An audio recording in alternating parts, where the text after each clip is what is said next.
स्वामी समर्थ महाराज की जय। अनंत कोटी ब्रह्मांड नायक राजाधिराज योगीराज अक्कलकोट निवासी आमच्या घरी निवासी जगद्गुरु श्री स्वामी समर्थ महाराज की जय। पहिल्यांदा सगळ्यांना निमंत्रण गुरुपौर्णिमेच्या कार्यक्रमाचं। गुरुपौर्णिमा आहे बुधवारी, तारीख आहे 29/7/2026। या दिवशी आपला जो कार्यक्रम असणार आहे स्वामींच्या घरातला, तो दरवर्षीप्रमाणे त्याचं नियोजन असं असतं की 12 ते 2 सकाळच्या वेळात दर्शन आपण ठेवतो। त्यावेळेस तुम्ही दर्शन घेऊ शकता आणि तेव्हा सकाळी आपला जो प्रसाद आपण देतो तो प्रसाद सकाळच्या वेळात पण असणार आहे। आणि सगळ्यात जे एक सुंदर कार्यक्रम गुरुपौर्णिमेच्या निमित्ताने दरवर्षी मलाच काहीतरी वेगळं सुचवतात, तर यावर्षी आपण आपल्या पादुकांचीच एक वेगळी परिक्रमा करतो। ही परिक्रमा थोडी अशा पद्धतीची आहे की प्रत्येकाच्या हातात स्वामींच्या पादुका येणार। प्रत्येक वेळेस असं वाटतं की माझ्या भक्तांच्या हातापर्यंत, त्यांच्यापर्यंत मी जाऊन पोहोचलो पाहिजे। ते माझ्यापर्यंत येतातच आहेत। त्यांचं जे प्रेम आहे, जे आपुलकी आपलेपण आहे, ती या निमित्ताने गुरुपौर्णिमेच्या निमित्ताने सगळ्यांपर्यंत ती जाईल। त्याचं नियोजन असेल की आपली जी बिल्डिंग आहे त्याच्या बाहेर आपण सगळे रांग करणार आहोत व्यवस्थितपणे। आता काय पावसाची काय कृपा होती नाही मला माहिती नाही, पण त्यांनी ते नियोजन महाराजांनी करावं। आणि जर पाऊस आला तर आपल्याकडे छत्री जिंदाबाद, छत्री घेऊन आपण तो कार्यक्रम करू। प्रत्येकाच्या हातामध्ये पादुका येऊन त्या पुढे सरकतील आणि अशी ती परिक्रमा आपल्या बिल्डिंगच्या भोवती होईल। आणि त्याच्यानंतर आपली महाआरती आणि महाप्रसाद असं हे गुरुपौर्णिमेचं नियोजन आहे। कारण याच्याशिवाय दुसरा आनंद कुठलाही असू शकत नाही। 1 वर्ष महाराजांनी सांगितलं होतं की माझ्या पायाला स्पर्श करायला दे गाभाऱ्यात चढून। आता गंमत अशी झाली की तेव्हाही 1000 लोक गुरुपौर्णिमेच्या त्या निमित्ताने येणार होती। मग त्यातल्या कोणाला सांगायचं की तू येऊन नमस्कार कर, तर महाराज म्हणले सगळ्यांची नावं लिहायला सांगा, चिठ्ठ्या करा आणि लकी ड्रॉ काढा। 1000 लोकांमधला फक्त एक माणूस पाय धरू शकणार होता। पण जेव्हा सगळ्यांना कळलं की महाराजांचा पायाला स्पर्श करायचा आहे, तेव्हा जेंट्सला असा हट्ट होता आणि याही गुरुपौर्णिमेला आहे की सगळ्यांनी सुंदर सोहळं नेसायचं, आपल्या गुरुचा मान ठेवायचा आपल्याला। कारण शेवटी सगळं पावित्र्याने होत असतं। गुरुजी बसलेत, त्यांना माहिती आहे एखाद्या वस्त्राचं महत्त्व काय असतं। तर त्यामुळे तेव्हाही आम्ही सांगितलं की जर सोहळं जेंट्सनी घातलं तरच त्याला महाराजांच्या पायाला स्पर्श करता येईल। लकी ड्रॉमध्ये नाव कोणाचं येणार माहिती नव्हतं, तरी सगळ्यांनी जाऊन नवीन सोहळी विकत आणली आणि ती घातली। मी महाराजांना म्हटलं महाराज एक का, मग बघा ना काय होतंय। मग त्याच्यानंतर 11 आकडा आला आणि 11 नंतर 71 जणांचा आकडा आला। आणि महाराज इतके दयाळू, इतके प्रेमाळे की ज्यांनी सगळ्यांनी नवीन सोय केली, सगळे वर आले। ते लकी ड्रॉ मध्ये होते, त्यांची नावं मला माहित नव्हती, पण महाराजांना तर माहिती होती की ते व्यक्ती कोण आहे, त्यांना माझ्याबद्दल किती आपुलकी आहे, किती प्रेम आहे। आणि या क्षणाला तो निर्णय किती सेकंद असतो हा, जाऊन स्पर्श करणं आणि खाली उतरणं, 30 सेकंद पण नाही। तरी एवढ्यासाठी माझा मानपान ठेवण्यासाठी त्यांनी त्या वस्त्राचं जे सांगितलं ते त्यांनी परिधान केलं। आणि याच्याकरताच मी तुम्हालाही सांगेन की गुरुपौर्णिमेला अत्यंत सुंदर साड्या, ड्रेस जे काही, म्हणजे माझ्याकडे बघू नका, मी अशीच असते, पण तुम्ही छान पद्धतीने अतिशय चांगलं करून आपल्या गुरुचा मान सन्मान ठेवण्यासाठी छान पद्धतीने या। आणि महाराजांना म्हणून आम्ही एवढं छान येतोय तर पाऊस नका पाडू, कारण गुरुपौर्णिमेला पाऊस हा पडतो। 1 वर्ष आम्ही असं अनेक लोकांचा प्रसाद केला आणि त्या दिवशी या घरापर्यंत कोणीच पोहोचू शकलं नाही। इतकं वाईट वाटलं की अरे काहीच नाही झालं। पण नंतर डबेच्या डबेवरून एका ठिकाणी खूप मोठं अन्नदान झालं। म्हणजे महाराजांचं ते नियोजन निश्चित असतं की हे इथे शिजलेलं अन्न कोणापर्यंत जाऊन पोचणार आहे। त्यामुळे नंतर आम्ही ती काळजी करणं बंद केलं की अरे आता उरलंय, मग काय करायचंय, कसं करायचंय। हे हळूहळू महाराज अनुभवातनं शिकवतात आणि शहाणं करतात। म्हणजे हा त्यातला खूप महत्त्वाचा भाग आहे। कारण याही प्रकटदिनाला तेच झालं की मिरवणूक गेली, सगळे मिरवणुकीत अडकले। जवळजवळ आपण खूप म्हणजे मला वाटतं 2-2.5 हजार लोक त्या मिरवणुकीमध्ये होती। आणि मधल्या काळात काही जण इथे दर्शनाला आली, तिन्ही महाराज जागेवर नव्हते, ते पादुका नव्हते, कमलमुख पालखीमध्ये होतं आणि महाराज आपल्याबरोबर होते. तरी जे काही होतं तिथे दर्शन घेतलं छोट्या महाराजांचं. पण खाली काय झालं, सगळ्यांना कळलं की प्रसाद घ्यायचा आहे का नाही. तर 1500 लोक प्रसाद न घेताच तशीच निघून गेले.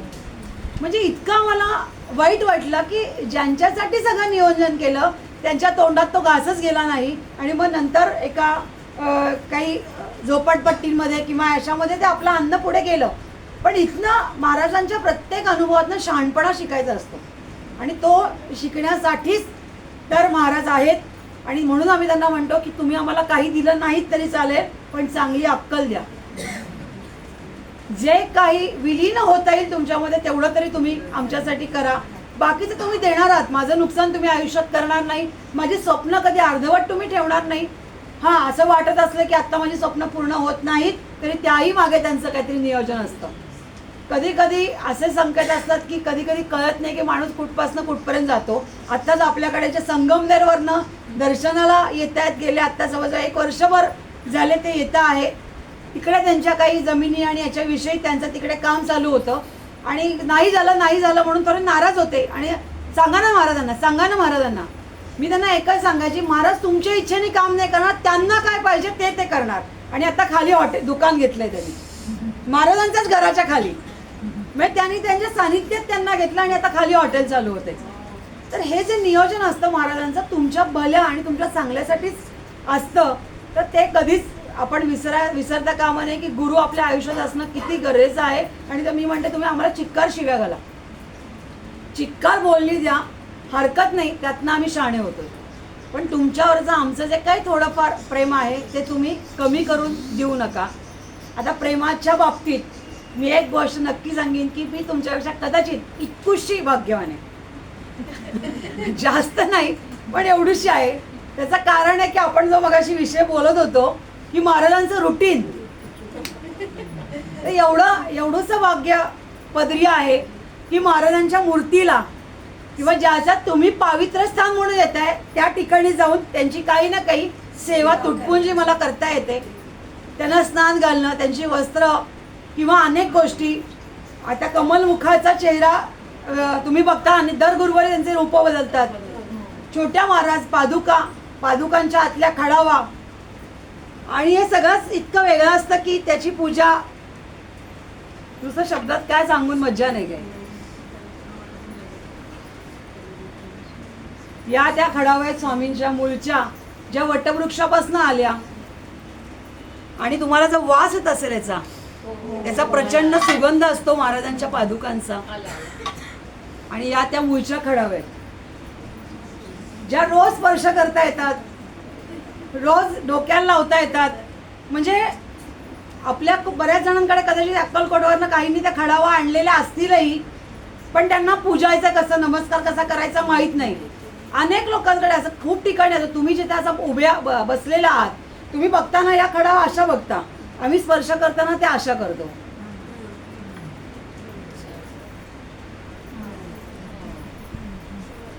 पण त्याच्याकरता आम्हाला नतमस्तक व्हावंच लागतं, आमचा आगाऊपणा आम्हाला सोडावाच लागतो. आणि तुम्ही जेव्हा नमस्कार करता, जेव्हा हे आवरण असतं, पण एक विसरू नका की याच्याही आतमध्ये या खडावा आहे.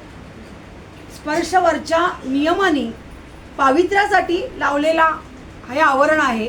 पण विसरू नका त्या आवरणालाही स्पर्श केलात तरी इथपर्यंत जाऊन तो नमस्कार पोचलेला असतो. म्हणून मी म्हटलं मी पैसाभर भाग्यवान की रोज हे अनुभवायला मिळतं. रात्री महाराजांचे पाय असे चोळता येतात, स्पर्श करता येतो त्यांना, तो एक आनंद असतो. पण मी तुम्हाला एक गोष्ट निश्चित सांगेन की ही एक खडावा ही वस्तू आहे, माझ्या हातातली एक वस्तू आहे, महाराजांची कृपा आहे. पण जर याच भावनेने तुम्ही असेच हात, मी आता खडावा खाली ठेवते,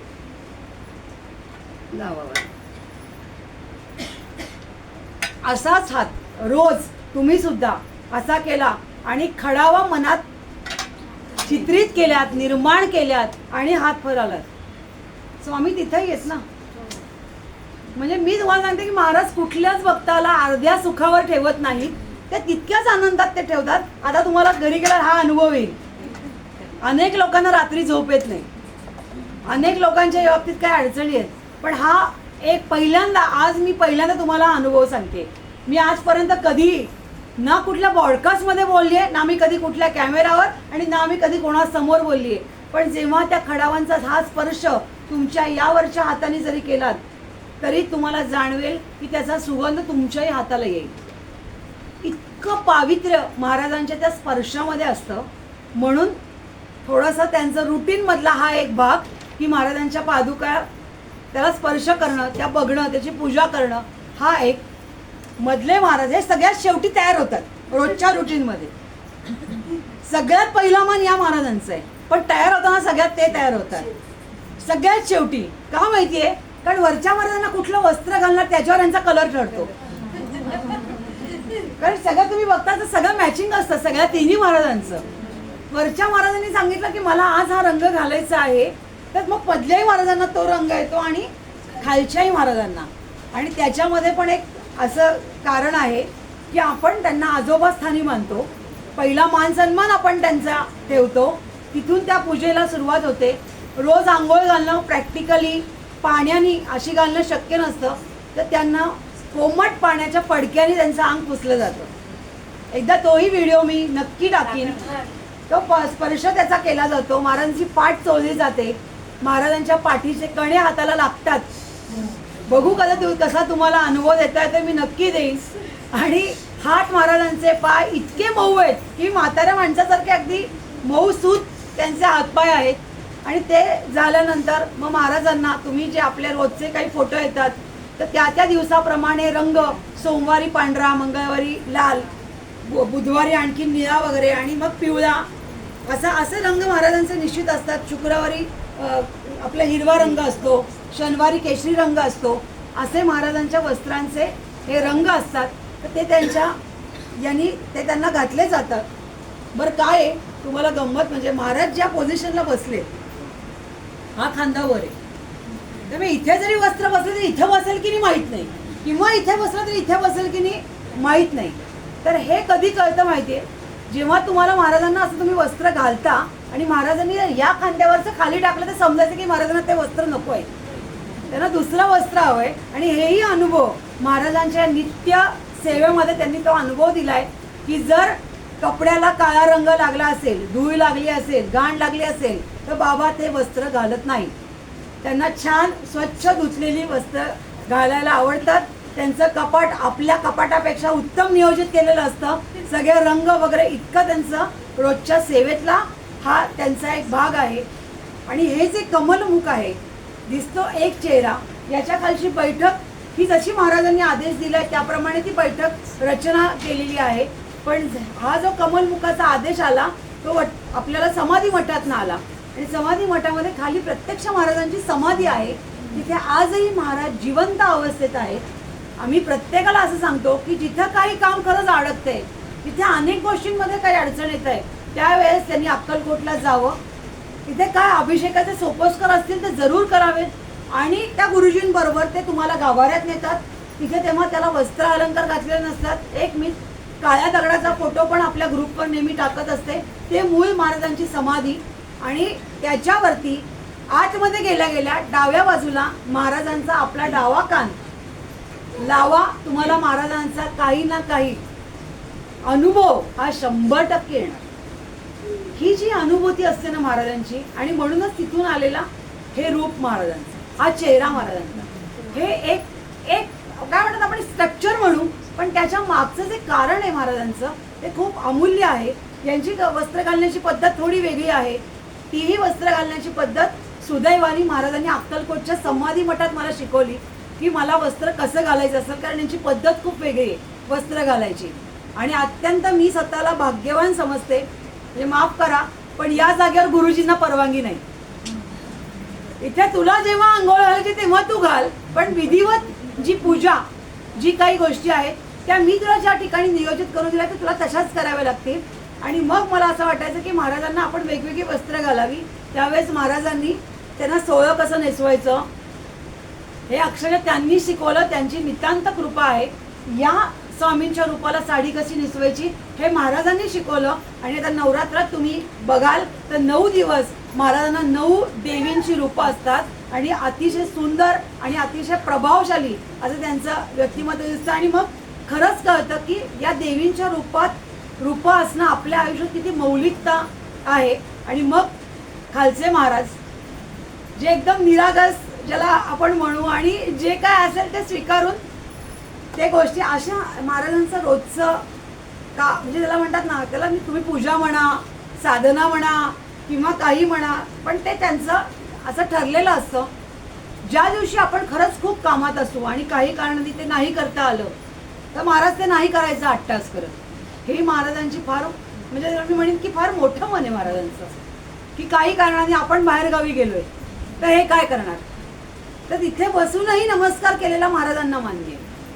तर हे जे असतं ना, हे जो गुरु आपल्याला देऊ शकतो, मग तर आपल्या दृष्टीने ते खूपच मोठी गोष्ट आहे. असं रुटीन चाललेलं असताना आता मी तिसऱ्या विषयाकडे वळते. आणि तो विषय मगाशी खाली चालू होता पार्किंगमध्ये जेव्हा मी नंबर देत होते. आणि सकाळपासून माहीत नाही त्या विषयाकडे आम्ही काही ना काही निमित्ताने वळलो. आणि ते सगळ्यात महत्त्वाचा विषय होता. म्हणजे आता त्याला काय असं बंधनं नाहीत की तो कोणाचा विषय. तो विषय नॉर्मल आहे, पाप आणि पुण्य. इतकी म्हणजे मला त्याची संकल्पना माहीत नाही आहे की पाप म्हणजे काय, पुण्य म्हणजे काय, ते कसं कमवायचं, पुण्य कमवायला काय करावं लागतं, आणि पापं कशी आपल्या आजनं नकळतपणे घडतात. तर काही वेळेस अगदी एखाद्या प्राण्याला पाय लागला, दगड लागला आपल्याकडनं, तरी त्याची संकल्पना पापामध्ये येऊ शकते. आणि पुण्यामध्ये जाता जाता गाईला स्पर्श केला तरी पुण्यामध्ये त्याची भर पडू शकते. तर या सगळ्या पल्याड हे सगळे विचार खूप वेगळ्या पद्धतीने असतात. म्हणजे आत्ताच मी काकांना सांगत होते खाली की असं एक व्यक्तिमत्व ज्याला मी गेले कित्येक वर्ष, 30 वर्ष त्या व्यक्तिमत्वाला मी ओळखते आहे. म्हणजे त्यांचं लग्न नाही झालं आणि फक्त देवाच्या सानिध्यात आयुष्यभर तो माणूस राहिला.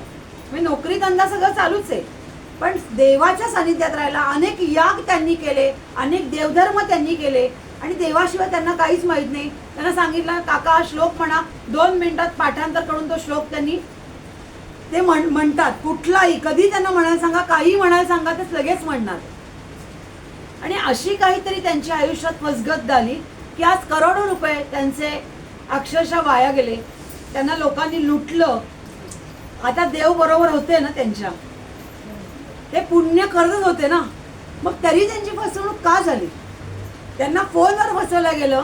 त्यांना जसं आत्ता काही तुम्ही पण तुमचा फोन लागल्यावर येतंय फोनवरती की काळजी घ्या, अमकं करा तमकं करा, सायबर क्राईमच्या बाबतीमध्ये काही काळजी घ्या सांगतायत. त्याच ह्याच्यामध्ये अडचणीमधनं तेही गेले आणि त्यांना असे अनेक वेगवेगळे फोन आले आणि त्यांच्या ह्याच्यामध्ये ते पैसे त्यांनी त्यांच्या कुठल्या तरी वेगळ्याच अकाउंटला ट्रान्सफरही केले. आज दुर्दैवाने अशी परिस्थिती आहे की एका बँकेत नोकरीला होते, त्यामुळे पेन्शन करताना चांगलं होतं, पण आयुष्यातले कधी लक्ष न देऊन घेतलेले निर्णय हे आपल्याला किती धोकादायक असू शकतात. त्याच्यानंतर मधल्या काळात अशी परिस्थिती झाली की त्यांना जेवायला 30 रुपये पण हातात राहायचे नाही. अजूनही देवाच्या सगळं याग करतील, सगळं करतील, पण आज आता अशी परिस्थिती आहे की आता त्यांना घरातनं बाहेर काढले आणि ते फुटपाथवर झोपत आहेत. मग कुठे पाप आणि कुठलं पुण्य या शब्दांचेही पल्याड जे घडतं ते इथे येऊन अडकतं. म्हणजे आपल्याला कळत नाही की आपण देवाचं करतोय म्हणजे आपण पुण्याची कामं करतोय का करत नाही.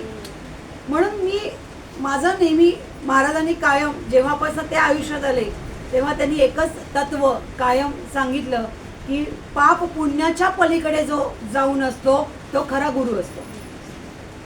तो तुम्हाला आता जर तो ते देवाच्याच सानिध्यात होते, असं नाही की ते देवाच्या सानिध्यात नव्हते, पण ते विसरले की जेव्हा त्याला एखादा देव, त्यांच्याकडे देव होते पण त्यांच्याकडे गुरु नव्हते. त्यांनी तेव्हाच त्यांना अलर्ट केलं असतं की बाबा या मार्गी तू जाऊ नकोस. असं तुम्हालाही अनेकदा अनुभव आले असतील की एखादा फोन येतो किंवा एखादी व्यक्ती येते आणि तुम्हाला जाणवतं नाही या व्यक्तीबरोबर मी व्यवहार करायला नको, या व्यक्तीबरोबर मी काही आर्थिक गणित करायला नको. तो तुमचा देव नाही तर तुमचा गुरु तुम्हालाही सांगत असतो. गुरुपर्यंत पोहोचवण्याचं काम देवच करतो, पण गुरु जे कान धरतो ते देव धरत नाही. त्यांनी धरलेले कान हे आपल्यासाठी अतिशय मौलिक आणि महत्त्वाचे असतात. म्हणून आयुष्यात गुरुची नितांत गरज आहे.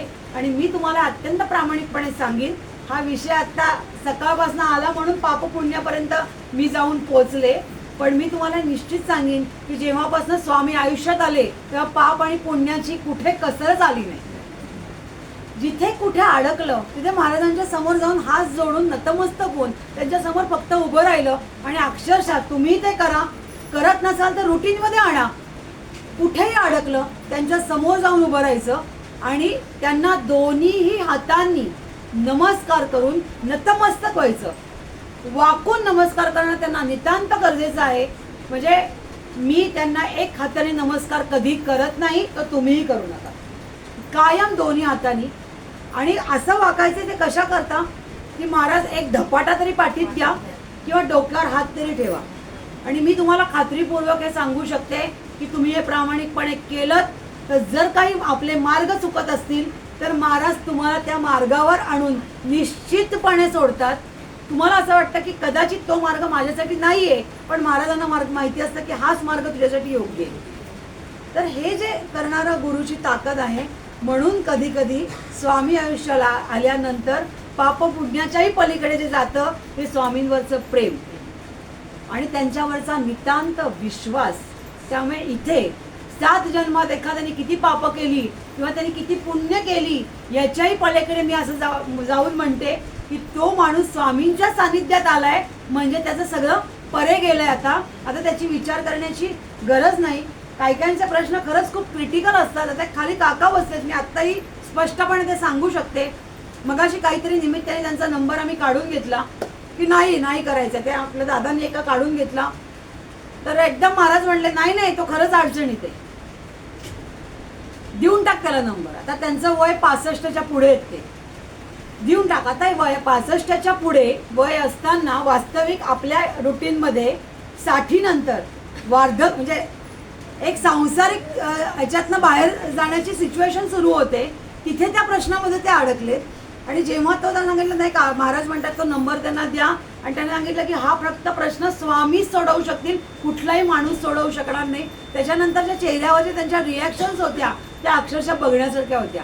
कारण त्यांना ना धड आपलं दुःख कोणाला सांगता येत होतं, ना धड काही व्यक्त करता येत होतं. इतक्या परिस्थितीमध्ये अडकल्यानंतर गुरु जेव्हा त्यांना आता वरती आल्यावर जे गाईडलाईन देईल ते खूपच वेगळ्या पद्धतीचं असेल. आणि मला खात्री आहे की महाराज त्यांना त्यांच्या जी दिशा योग्य आहे त्या ठिकाणी ते नेऊन पोहोचतील. मग त्यांनी खूप पापं केली आहेत का त्यांनी खूप पुण्य केली आहेत याच्यामध्ये महाराज अडकणार नाहीत. महाराज काय म्हणते, तू फक्त माझ्याकडे आलायस ना, आता तुझी पाप पुण्य मी माझ्या पदरात घेतो आणि तुला मी माफ करतो. झालं ते झालं, होऊन गेलं. पण त्याच्या व्यतिरिक्त काय आहे की जे काही घडणार नाही, घडणं चांगलं आहे, उत्तम आहे, ते मी तुझ्या आयुष्यात 100% घडवतो. आणि तुम्ही फक्त एक गोष्ट सगळ्यांनी निश्चितपणे डोक्यात ठेवायला पाहिजे, 100% डोक्यात ठेवा. जर महाराज काहीतरी तुमच्यासाठी चांगलं करत असतील तर ते खरंच तुमच्यासाठी चांगले. आई मला नकोच होतं, नाही हे तुझ्यासाठीच होतं. हे जर तुम्ही निश्चित करू शकलात आणि ती गोष्ट जी महाराजांनी तुम्हाला स्वतःहून दिली आहे ती आयुष्यात तुमच्या हातून कोणी ओढून काढून घेऊ शकणार नाही, हे मात्र तितकंच अटळ आहे. म्हणजे एखादी वस्तू जाऊन ओढून घेतलीत आणि तुम्हाला ती मिळाली, पण दुसऱ्या क्षणी काय असतं की दुसरा माणूस ती ओढून घेऊ शकतो. पण जर स्वामींनी तुमच्या हातात ठेवली तर कोणाची हिंमत नाही की तुमच्या हातातली वस्तू ओढून घेऊ. कारण ती स्वामींचा गुरूंचा फार मोठा असलेला प्रचंड मोठा आशीर्वाद असतो. आणि म्हणूनच गुरूंनी त्यांच्या, आता तुम्ही पण काय लक्षात ठेवा, अरे मी खूप पाप केलंय, मी खूप वाईट केलंय, किंवा मी फार पुण्य केली आहे, मी एवढं अन्नदान केलंय. महाराजांच्या ठाई काही नाहीये. म्हणजे आपण अनेकदा असं बोलतो की तुम्हाला सगळ्यांना बडोद्याच्या महाराजाचा उदाहरण किती वेळा माहिती आहे की बडोद्याला महाराजांनी यावं, स्वामींनी यावं म्हणून त्या राजाने किती पुण्य केली, अन्नदान केलं, त्याचं म्हणलं पारायण केली. पण या पुण्यात ती भर नाही ना पडली. गुरुला ते नकोच होतं. गुरुला त्याच्यावरचा एक क्षणाचा विश्वास हवा होता, त्याच्यामधली विलीनता हवी होती आणि सगळ्या जगाला विसरा आणि मला आठवा, हेच त्यांना अपेक्षित होतं. बाकी त्यांना दुसरं काहीच अपेक्षित नव्हतं. मग एवढा अट्टाहास का? मग पाप पुण्याचा हिशोब ठेवायचा का नाही? तुम्ही जर असं बघायला गेलात तर मी तुम्हाला सांगते, 100 पानाची वेळ घ्या, एकाच पानावर पुण्य दिसतील आणि 99 पानावर पाप दिसतील. आणि तुम्ही हे नेहमी म्हणता की माझं एक काम झालं नाही, मी या वेळेस ही चूक केली म्हणून माझं ते काम झालं नाही. अनेकांच्या आयुष्यामधला हे वाक्य निश्चित असतं की अरे मी मागे असं नको करायला होतं, मी चुकलो, ते मी चुकले, असं नको नसतं झालं तर बरं झालं असतं. मी त्या माणसाला वाईट बोलल्यामुळे माझं काम नाही झालं, म्हणजे आज माझं एक काम झालं असतं. त्याच्याही पेक्षा महाराज, तुम्हाला जर माहिती आहे की त्या व्यक्तीला मी वाईट बोलली आहे किंवा बोललो आहे, ही क्षमा महाराजांसमोर मागा ना. हा बाबा असा आहे की जो सगळ्या गोष्टी आपल्या पोटात घेतो. म्हणून पोट बघितलं ना महाराजांचं तर गणपती बाप्पासारखं आहे. कधी मूर्ती महाराजांची निरखून बघितली आहे का तुम्ही? आता इथे यांचे वस्त्र असतात, नटून नटून नटून बसतात महाराज, पण आपल्या महाराजांचा जो मूळचा फोटो आहे, जो आपल्या जे लोक ग्रुपवर आहेत किंवा बाहेर आहेत, महाराज बाहेर त्यांचा फोटो आहे, तर तुम्ही बघाल तर महाराजांचं पोट असं मोठं असं आहे की तुमची सगळ्यांची पापं असं म्हणू आपण, या सगळ्यांच्या चुका पोटात घेण्याची ताकद महाराजांमध्ये आहे. ते घेतात आणि त्यांना फक्त एकच गोष्ट कायम कायम आणि कायम हवी असते की तू माझा मान सन्मान तुझ्या पद्धतीने ठेव, तुझ्या पद्धतीने, आणि बाकी जे तारायचं ते मी माझ्या पद्धतीने तारेन. म्हणून मी त्यांना म्हणते, जो ब्रह्मांडाचा नायक तुम्हाला काहीतरी द्यायला बसला आहे त्याला नका ना दुय्यम स्थानावर ठेवू, त्यांना कायम मान ठेवा. त्यांचं कायम असंच असतं की तुला जे योग्य आहे, तुझ्यापर्यंत जे पोचणं गरजेचं आहे तेच मी तुला देईन. आणि मला या ठिकाणी अत्यंत असे वेगवेगळे अनुभव आलेत की महाराजांना जे योग्य वाटलं ते जाऊन त्या व्यक्तीपर्यंत पोचलं. म्हणजे मागच्या गुरुवारी असं एक कुटुंब आलं होतं, मी आता खाली ते सांगत होते की मिसेस अक्षरशः शेवटच्या स्टेजवर, सगळ्या नळ्या लागलेल्या, डॉक्टरांनी हात वर केले होते, नाही होणार काही असं सांगितलं होतं. ते महाराजांना फक्त काय सांगायला आलं होते माहिती आहे की माझ्या बायकोला मृत्यू देताना तिला दुखवू नका. जे नियोजन केलेलं आहे ते फक्त तिला असं दुखवून ती आता तळमळते असं मला नाही बघवणार आहे, हे फक्त सांगायला ते स्वामींना मुंबईवरनं आले होते. ते त्या लाईनीत उभं राहिलेत, महाराजांना त्यांनी एवढंच सांगितलं. मग त्यांचा महाराजांवर पण किती नितांत विश्वास होता आणि महाराजांनी त्यांना एकच गोष्ट सांगितली, कोण म्हणते ती जाणार आहे, ती बरी होणार आहे, तू बघ ती बरी होते की नाही, बघ 3 महिन्यात काय घडतं. त्यांचा विश्वासच नाही बसला, कारण एवढ्या नळ्या नाकात तोंडात, खात नाही, पित नाही, काय नाही, सगळं लिक्विड चाललंय, शक्यच नाही गोष्ट. आणि 3 महिन्यानंतर तेच दादा मागच्या गुरुवारी आले होते, बायकोचा फोटो दाखवला, बायको उठून उभी राहिली. तर हे जे असतं ना महाराजांबद्दलचा विश्वास आणि विलीनता, ती पापपुण्याच्याही पलीकडे असते. त्यामुळे विश्वास, त्यांच्याबद्दलचा मान सन्मान हा नितांत गरजेचा आहे. आणि त्यांच्या मुलीला कॅन्सर डिटेक्ट झाला होता, त्यांचीच मुलगी. त्यामुळे तिला नवऱ्याने सांगितलं होतं की मी तुला माझ्यावर ठेवणार नाही, आपण डिवोर्स घेऊ. पण महाराजांनी सांगितलं की बाकीच्या गोष्टी सोडून दे, तू पहिलं काय कर, स्वतःच्या पायावर उभी राहा. तिला कळे ना, मी एवढी आजारी असताना मी कशी काय पायावर उभं राहणार आहे. महाराजांनी तिलाही तोच कालावधी दिला की तुला नोकरी मिळेल. परवाच त्यांचं हे आलं की तिला अपॉइंटमेंट लेटर मिळालं. त्यांना माहिती आहे ना तुम्हाला कसं तारायचं. तुमचे हिशोब लिहायला ते बसलेच, तुम्ही कुठे हिशोब लिहिता. आपल्याला जर ते कळलं असतं तर फार गोष्ट वेगळी होती. म्हणून मी खाली एका दादाला खूप ओरडले. मला एवढंच म्हणायचं सगळ्यांना की तुम्ही ज्या ठिकाणी ज्या कारणासाठी आला आहात त्याच कारणासाठी ती गोष्ट वापरा. आयुष्यात हा क्षण परत कधी अनुभवता येणार नाही आणि तो परत उलटूनही फिरून येणार नाही. आणि तो गेल्यानंतर ते मात्र तुमच्या हातात जे मिळेल ते तुम्ही मोजूही शकणार नाही. असं इतकं काही ते देत असतात की तिथे काही नाही, कुठल्या गोष्टीचं काही नसतं. प्रत्येक आई बापाला आपल्या मुलांची काळजी असते. हे आता त्याच्या आईवडिलांवर नाही मला कळलं, साहजिक आहे, मी आई आहे, मलाही काळजी आहे. पण आपल्या आईची आई, आपल्या बापाचाही बाप, आपल्या आजोबांचे आजोबा, गुरूंचे गुरु, ब्रह्मांडाचे नायक जर इथे बसले आहेत तर सगळ्यांनीच कुठल्याही वयात असलं तरी यांच्यात विलीन होणं हे नितांत गरजेचं आहे. मग तुमचं वय याच्यासारखं 8 वर्षाचा असो नाही तर 70चा असो. 70च्या माणसाला सांगायला नाही लागायला पाहिजे की तू त्याच्यामध्ये विलीन हो. हा, यांना सांगता आलं पाहिजे. पण आजकालची मी तुम्हाला खात्री सांगते की ही जी ठराविक पिढी आहे आत्ताची, ते सगळेजण स्वामी समर्थांच्या बाबतीत अत्यंत विश्वास ठेवतात. ही आजकालच्या काळातली एक, मी त्याला धक्का देणारी गोष्ट म्हणूयात, किंवा जी शक्ती त्यांना दिसलीच नाहीये, त्यांना माहितीच नाही, लीला हा शब्द माहितीच नाहीये, त्यांना चमत्कार हा शब्द माहितीच नाहीये, त्यांना मिरॅकल्स हा शब्द माहिती, त्यांना हे माहिती की इज अ मिरॅकल म्हणजे काय, त्यांनी ते अनुभवलं नाहीये. प्रत्येक ठिकाणी त्यांच्या आयुष्यात, तुमच्या आयुष्यात ज्या लीला झाल्या त्या त्यांच्या आयुष्यात नाही झाल्या, तरी त्यांना स्वामींवर प्रचंड विश्वास आहे.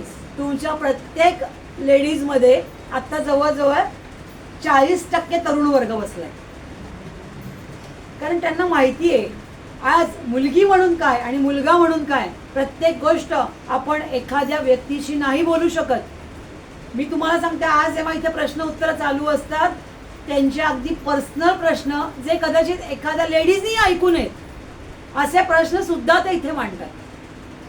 महाराज काय सांगतात, तू लेडीज का जेंट्स हा मुद्दा नाही, ते माझ्याकरता आलेत, तुला फक्त ऐकण्याचं काम दिलंय, तुला काय सांगितलंय फक्त ऐकायचं, इथनं बाहेर गेलं की विसरून जायचं, ते विसरायचं काम पण मीच करणार. म्हणून मी प्रत्येकाला म्हणते तुला फोटो पाठव, मला आठवत नाही, तुम्ही बघा सांग, माझे मेसेज असेच असतात, तुझा फोटो पाठव, मला लक्षात नाही. महाराजांनी मला इथनं बाहेर काढल्यावरती त्या प्रश्नाच्याही पल्याड जाऊन माझं सगळं विसरून गेलेलं असतं. पण काही लोकांची डोकी, चेहरे एवढे माझ्या डोक्यात ठेवतात. आता पण खाली एक प्रश्न विचारणारा मुलगा आलाय, मागच्या गुरुवारपासून तो माझ्या डोक्यात आहे, काय माहिती तो परत येणार का नाही मला माहित नव्हतं. आज आला, अरे आलास तू, महाराजांनी सांगितलं होतं हा गाढव येणार परत. म्हणजे माहिती नाही तीशी असं एक, म्हणजे कदाचित स्वामींना त्याची जास्त गरज आहे, त्याला स्वामींची किती गरज आहे माहित नाही. म्हणून महाराजांनी त्याला ओढून आणला आणि त्याला म्हणलं, अरे तू मागच्याच आला होतास. हो, आणि तो आला ना, त्यांनी स्वामींकडे नाही बघितलं. तुम्हाला गंमत सांगते, तो लाईनीतला आला, देवीसारखा आरती होऊन गेली होती, आल्यापासनं तो फक्त आपल्या घराकडे बघत होता. अरे स्वामी येत नाही तर बघ ना गाढवा, तर दिसत स्वामी बघतच ना, हे बघ ते बघ ते बघ. तिथपासनं मी त्याला पूर्ण इथपर्यंत यायचं सगळीकडे लक्ष देताना बघितलं. त्याचं बघितलं स्वामींच्या पादुकांना दर्शन तो कसा घेतोय. तो दर्शन घेण्याचा फार विषय वेगळा होता, म्हणजे वाकून आपण कसं रेग्युलर काय होतं इथं टच केला निघून गेला, काय बघायला लागलं होतं त्याला माहिती. पण बहुतेक त्याला महाराज एक फटका देऊन परत आणणार होते, हे मात्र मागच्या गुरुवारीच महाराजांनी निश्चित केलं होतं. त्यामुळे जे स्वामींच्या गुरुच्या सान्निध्यात येतात त्यांनी आपल्या पापपुण्याचा हिशोब ठेवण्याची गरज नाही. चुकलं असेल तर चुकलं म्हणा, मोठ्या मनाने त्यांच्यासमोर क्षमा मागा. आपल्याला माहिती असतं ना आपण काय केलंय. आम्ही अनेकदा बघतो, अरे आमच्याकडनं चुकलं. आता मी तुम्हाला काही बोलले तरी मी शुक्र आहे, ओ महाराज मी तुमच्या भक्तांना खाडकन बोलले, अमकं झालं तमकं झालं, माणूस म्हणून माझं कधी चुकलं. महाराज म्हणतात तुला तेच तर काम दिलंय, तू बोलायचंच त्यांना. का तर आपुलकीने बोलायचं. इतकी आपुलकी आज मार्केटमध्ये कुठे दिसत नाही. प्रत्येक जण हसून बोलतो, मला तर जास्त धोका वाटतो. हसला की मला असं वाटतं आपल्याला तो फसवायला झालाय. गोड बोलणारा माणूस मला फसवायला असंच वाटतो. गोड बोलणारा मी जास्त विश्वास अजिबात ठेवत नाही. म्हणजे इथे जे सेवा करतात, जी तरुण मुलं सगळ्यात जास्त सेवा आहे. म्हणजे मी आता म्हाताऱ्या बायका पण त्यांना सोडून देते, पण तरुण मुलं जी सेवा करतात तर त्यांचा चेहरा पण अशा पद्धतीने बदललेला असतो. रोज काही ना काही त्यांच्या आयुष्यात नवीन घडत असतं आणि दर गुरुवारी त्यांच्या आयुष्यातली नवीन चक्र फिरलेली असतात. तर माझा विश्वास आहे महाराजांना, त्यांना माहिती असं त्यांनी काय चूक केली, त्यांना माहिती असं तो कुठे गडबडला. आणि म्हणून गुरुपौर्णिमा ह्याच्याकरता व्हावी की आपला गुरुचा मान सन्मान ठेवता यावा. जे तुम्हाला करता येत नाही, जी मोठी मूर्ती इथे आहे, जो रोजचं रुटीन मी स्वामींच्या त्या ह्याच्यात करते तुम्हाला घरात, कारण सांसारिक ह्याच्यामध्ये हे सगळं नाही बसत. तर हे तुम्हाला नाही जरी करता आलं तरी जसं आपण मगाशी पायाच्या स्पर्शाचा अनुभव दिला तो तुम्हाला निश्चित करता येईल. तो मी जरूर महाराजांना आग्रह करीन की महाराज एकदा तरी सगळ्यांना तुमच्या अंगाला स्पर्श करू द्या. तो एक दिवस दिवाळीतला असतो. यावर्षी आपलं काम चालू होतं इथे, तर महाराजांना आपण खाली आणतो आणि त्यांना मोती साबणाने आंघोळ घालतो आणि सगळे घालतात. पाडवा असं त्या दिवशी तेव्हा आपण महाराजांना आपले वडील म्हणून या नात्याने म्हणा, कुठल्याही नात्याने म्हणा, त्यांना सगळेजण इथे आंघोळ घालतात. आणि तो एक वेगळाच सोहळा. यावर्षी इथे सगळं बांधकाम चालू होतं, आम्ही ते केलं नाही, पण त्यांचं सगळं निश्चित असतं की त्यांनी कसं. एक व्हिडिओ असाच आहे की महाराज इथे बसले आणि मी खाली बसली. आपल्या यूट्यूब चॅनलला एक व्हिडिओ आहे, तेव्हा तेव्हा दिवाळीचेच दिवस होते आणि महाराज असेच खाली बसले आणि नंतर वर बसायलाच तयार नाही. त्याच्यानंतर जवळजवळ 10-15 दिवस ते खालीच बसले. 3 गुरुवार ते खाली होते. आम्हाला भीती काढली, त्यांच्या पायाला स्पर्श होतोय का, म्हणजे धक्का लागतोय का आपल्याला, आपण थोडी काळजी घेत असतो. पण ते म्हणले मी इथे छान आहे. त्यामुळे तो जो आनंद आहे तोही महाराज या घरामध्ये देतात. म्हणून मी म्हणते की मठ मंदिर हे याच्याही पल्याड जाऊन जे घर म्हणतो, आपल्या व्यक्तीला आपल्या प्रेमाच्या व्यक्तीला स्पर्श करण्याचा जो आनंद आहे तो निश्चित इथे आहे आणि 100% आहे. म्हणून आपण गुरुपौर्णिमेला पादुकांच्या अशा प्रकारची परिक्रमा करण्याचं आपण नियोजलंय. शेवटी बाबाच ठरवणार की त्याला काय करून हवं आहे. कारण पादुका त्यांच्या, खडावा त्यांच्या, स्पर्श त्यांचा, फक्त बघतात तुमची मनं. तर असं हे रुटीन. आणि रुटीनमध्ये आता एकच गोष्ट जाता जाता कायम लक्षात ठेवा, चुका झाल्या की एक क्षणात माफी मागायची सवय ठेवा. स्वतःच्या मनाला जरी हात ठेवून, जसं आपण मगाशी म्हणून मी म्हणलं की 11 वेळा जे श्री स्वामी समर्थ आपण हृदयाला हात ठेवून जे म्हणतो ना, इथे जरी हात ठेवून 11 वेळा श्री स्वामी समर्थ म्हणून माफी मागितली की मी चुकलो, तर लोकांना जाऊन सांगायची गरज नाही मी काय चूक केली. मग त्यात पापा पुण्याचा हिशोब नाही. माणूस आहे, माणूस हा चुकणारच, आणि तो चुकला नाही तो मग हिमालयात जाणार. तिथेही बऱ्याच गोष्टी चालू असतात हिमालयात. असं नाही की तिकडे शांतता आहे, तिकडेही खूप काही चालू असतं. तुम्ही सगळे रुटीनमध्ये बघत असता, तुम्ही बातम्यांमध्ये बघत असता की तिथेही काय चालू आहे. पण शेवटी काय की शेवटी तुमची स्वतःचीच तुमच्याच बाबतीतली जी विलीनता असते आणि ती कोणासमोर ठेवावी तर गुरुसमोर. आणि ती असली की मग तो काही बघत नाही. तुला जे पाहिजे ते मी तुला देणार आहे, फक्त योग्य वेळेची वाट बघ. आणि जर तुला असं वाटलं की हातात आलेली वस्तू हे तुम्हाला योग्य वेळेची वाट बघा शब्द खूप मौलिक काय माहिती का तुम्हाला. कारण ते जेव्हा तुम्ही काय बघणार की महाराज माझी इच्छा पूर्ण करणार, बरोबर, हे तर विश्वास असलाच पाहिजे, प्रश्नच नाही. आणि महाराज त्यांना जे योग्य वाटणार ते तुम्हाला देणार. त्याच्यामधल्या मानसिक तयारी होण्यासाठी महाराज म्हणतात वेळेची वाट बघ. कारण तुम्ही एक काही काळच माणसाच्या डोक्यात एका विशिष्ट विचारांचा ओघ असतो, पण जसा जसा काळ निघून जातो तसा तसा तो विचारांचा ओघही कमी होत जातो.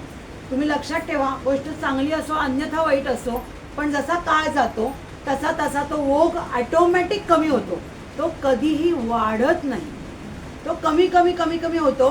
पण जो तुमच्या हितासाठी असेल तर मात्र आयुष्यात असा एक म्हणतात ना, अशी एक मोठी लाट येते आणि तुम्ही असे सुंदर त्या लाटेवर असता आणि तुम्ही विचारही करू शकत नाही तुम्ही किती उच्च लेवलला गेलेला असता. तर त्यामुळे फक्त मधल्या या सगळ्या रुटीनमधला एकच विश्वासाचं स्थान म्हणजे स्वामी समर्थ महाराजांची ताकद.